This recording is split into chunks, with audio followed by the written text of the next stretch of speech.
When a seller hires a real estate agent to sell his or her property, this is called on market. And it's actually common for motivated sellers to hire real estate agents to list and sell their distressed properties. The thing is, most people don't realize that you can wholesale houses listed for sale with real estate agents just like you can with off-market private sellers.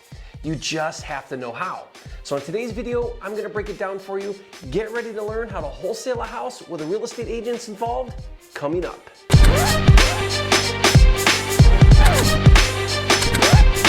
This video is brought to you by FLIPSTER, the nation's #1 real estate software, with tools for finding, funding, and flipping houses. Check it out now at getflipster.com.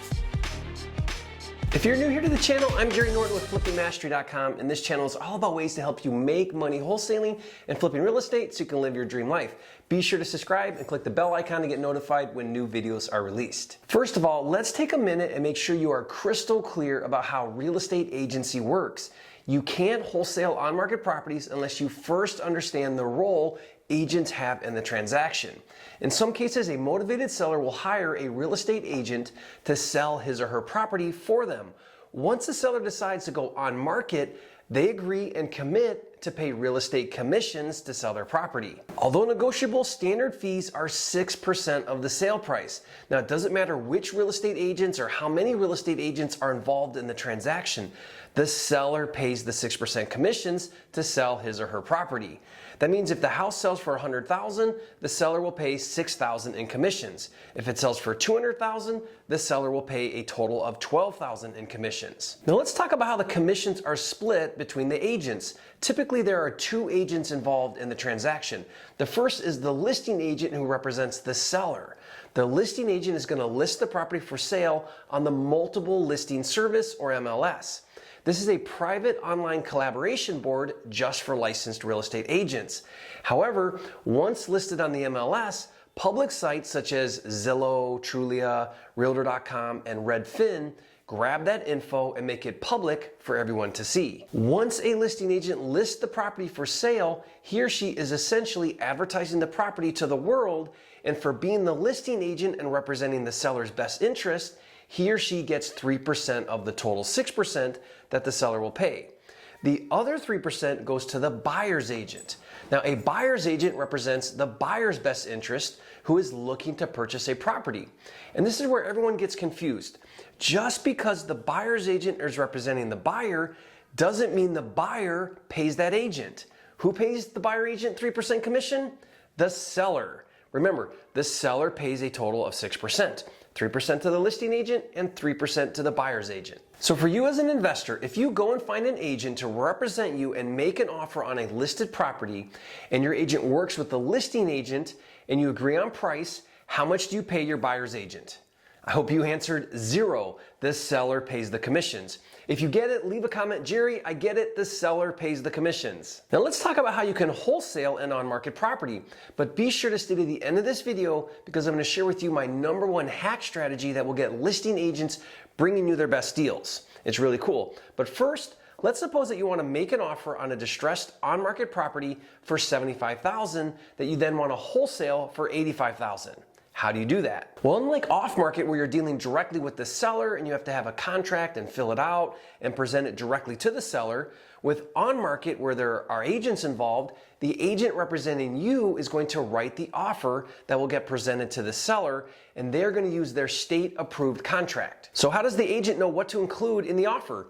You have to tell him or her. I did a video where I break down exactly what to tell an agent to include when writing your offer. I'll put the link to that video in the description below for you to watch later. After you've instructed the agent to include the price and terms and all of the things you want in the offer, and it's ready to present to the seller, the agent will send it to you via email for you to review and for digital signatures using a service like DocuSign. Now, one thing to always check for is that there is not a no assignment clause. A no assignment clause says you cannot assign your contract, which is going to be a problem if your goal is to assign your contract. If you see a no assignment clause, cross it out and initial it. And if you'd like a more in-depth breakdown of the no assignment clause, I did a video for you, link in the description. Now, a lot of people think that all agent contracts are non-assignable, which is not true. In fact, most are, with one exception. Bank properties, short sales and REOs, or bank-owned properties, all have no assignment clauses and you cannot cross it out. Trust me, I've tried. That's why I created a workaround to still do a single closing when wholesaling bank properties, and of course, I did a video all about it, link in the description. Once you sign the contract, your offer is ready to present to the seller. Assuming the seller accepts your offer of $75,000, he or she will sign, and now you have a fully executed contract. You own the contract, same as if it was an off-market contract. Just because agents were involved doesn't change the fact that you now have a contract for $75,000 that you can assign to anyone you want. And if you do assign your contract, it doesn't affect them. They still get paid commissions on $75,000 from the seller.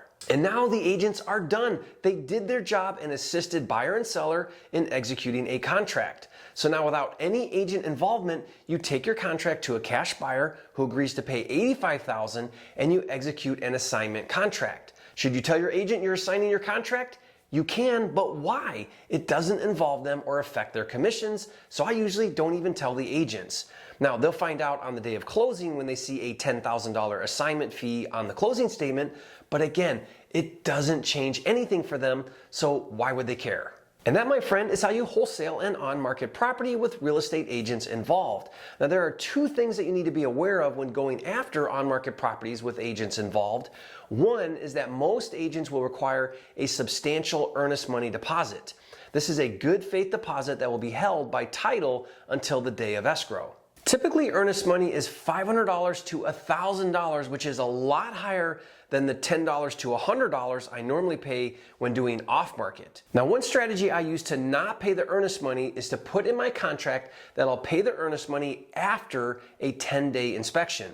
If the seller agrees, then once I find my cash buyer during the 10-day window, I'll use my cash buyer's earnest money to pay my earnest money. Now, I did a video where I discussed this technique in more detail, link in the description.